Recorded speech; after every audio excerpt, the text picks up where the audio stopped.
What is going on, y'all? Psych Perspectives GeoFux here. I just want to talk about building a bond, building a friendship. I think a lot of times when it comes to relationships, people focus so much on romantic relationships specifically. And then even within those romantic relationships, the majority of the time, people don't even have a bond or an actual friendship prior to the romantic relationship. And that can cause a lot of problems because essentially you don't know that person well. You kind of just skip past getting to know the person, skip past, figuring out their likes, their dislikes, their wants, their needs, their goals, their ambitions, their personality. Really taking the time to get to know people. People a lot of times rush past all of that and go head over heels for someone based off of lust a lot of times, and being sexually attractive or physically attractive or lusting after a person and not actually wanting that person for them, not actually wanting them as an individual, as a human, for their own individuality, their own persona, but because, they're sexy. You want to sleep with them. You want to bang them. They're attractive. I'm lusting after you. And then when you skip a lot of these steps, in my opinion, you kind of set yourself up for failure because you really do need to get to know a person. You want to take the time to get to know a person. I want to build a bond. I want to build a bond and a friendship with you because say if the romantic situation doesn't work out, I still want to have a friendship with you. I still want to have a bond with you. I still want to have a type of relationship with you. Because let's be real, sometimes romance doesn't work out. Sometimes you're not going to have a romantic relationship with the person that you thought you were going to. And that is okay. Life happens. Sometimes you're on different pages. Sometimes things just aren't meant to be, right? And that's okay. But just because we can't be romantic doesn't mean that I want to lose out on having you in my life and me being in your life and us having a friendship, us having a bond, and actually having a friend. Because when I look at what I went through nearly 5 years ago, that was harsh because it was just like a straight cutoff. I was discarded like trash, and it was like, well, damn, so much for the friendship. But then when I look back, was there really a friendship here in the first place? If you're able to just cut someone off cold turkey, no real communication, no real discussion, act like the person doesn't exist, can you really say you cared about that person at that point? Hey, Mercy. And I saw you doing it. It was you. So that's just something that I've been working on and just realizing I really want to have a friendship with that person. I want to be able to call a person and just like, hey, let's laugh, let's talk. How's your day? How you feeling? Did you eat today? Or, how's your family? How's your pets? You want to go grab a few beers? You want to go to the gym together real quick? That type of bond is very important to me outside of just romantic relationships.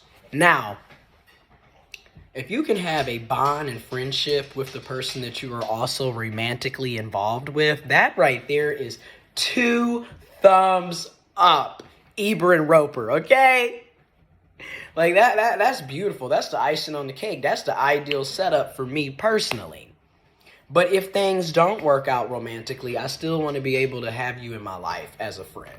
And I would still like to be in your life as a friend. And that's why I'm so intentional on building the bond.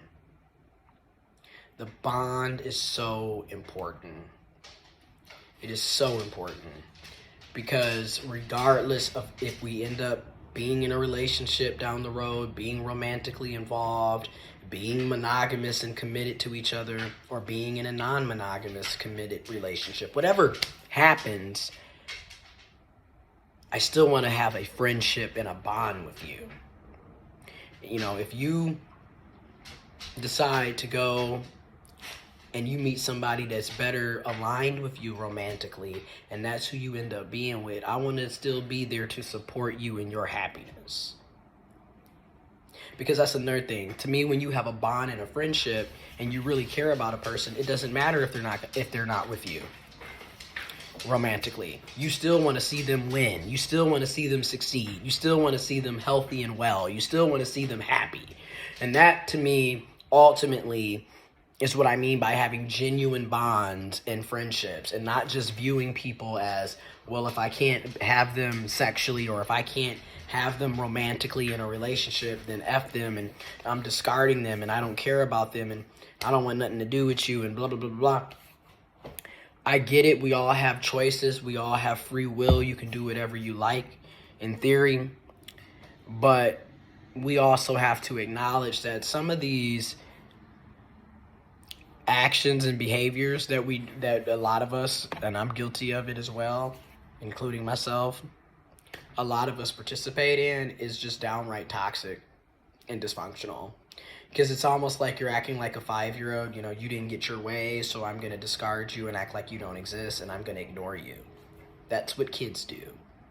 And I think a lot of us need to recognize that. And then also, to me, because I'm non-monogamous, I already have a mindset of understanding that love is free. It's free flowing. You can't trap people. You can't predict people. You can't force people to do things they don't want to do. And again, if you have to force anything, that right there was the red flag, because things should naturally occur. So, yeah. But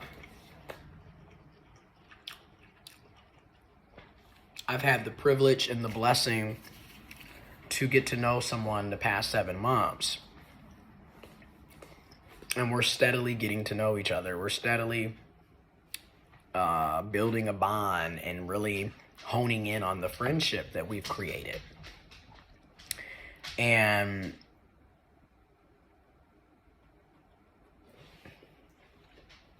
I'm thankful for that, because you really take the time to get to know a person. You really get to listen to them and hear them out and see, you know, this is what they like. This is what they're interested in. This is what makes them happy. You know, you get to see them interact with other people as well. So you get to see them interact with their family, with their friends, with their colleagues. You know, you get to see what their special interests are, what their skills and talents are, what their fears are, what their weaknesses are. You know, you get to see the vulnerabilities. You get to see what makes them happy, what brings them joy, what brings them peace. You get to see them as their authentic selves, because as over time, typically people become more comfortable with you. That's another reason why, to me, it's so important to take your time getting to know someone, and they should take their time getting to know you as well. Because again, in my opinion, when you rush into stuff, you don't really know what you're getting yourself into. And like, a lot of people literally will be talking to somebody for a month and then automatically already be dating, and then a month later already talking about they're in a committed relationship. Now, to each his own. If that works for you, 2 thumbs up, Eber and Roper. I'm happy for you if that works for you. For the rest of us who need to take time getting to know folks and like really fill people out, same thing. 2 thumbs up, Eber and Roper. That is good for us too. Do what works for you. Okay, at the end of the day. I just know for me, I appreciate the slow pace getting to know someone because, again, when I look back 5 years ago, I rushed into things. I had assumptions. They had assumptions. Neither of us were being truthful to ourselves or to each other, and that right there alone caused a lot of the problems that took place. And then, like, as cliche as this sounds, because it's super cliche, people say it all the time, I totally acknowledge it, but for real, you could be with somebody, you can know somebody or be with somebody for years and then meet somebody new that you've known for less than a year, and they can show you things that the person that you knew for years could never do. And that's the truth. And it really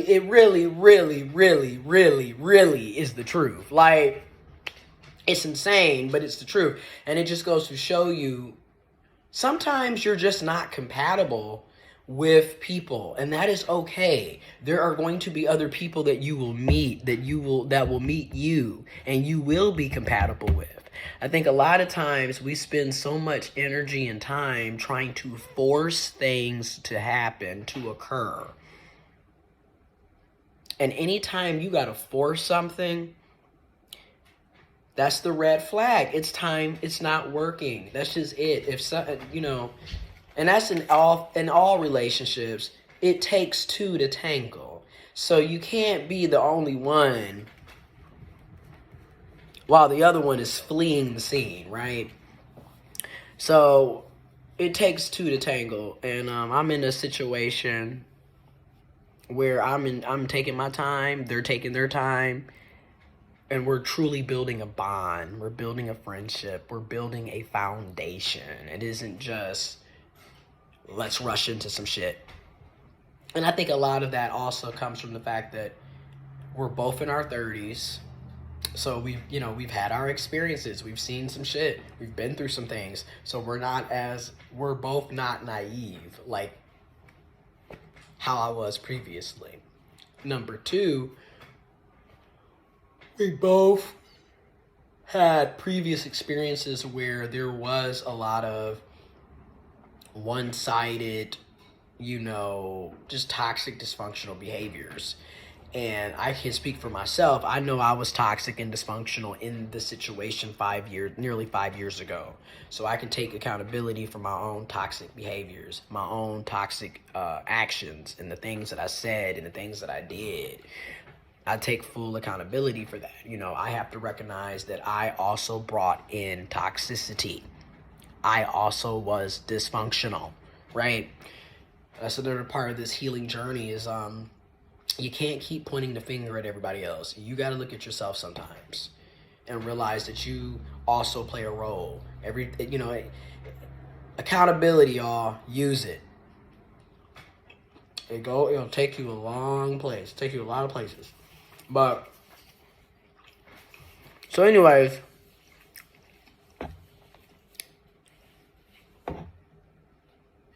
I just wanted to make that video real quick. I'm out.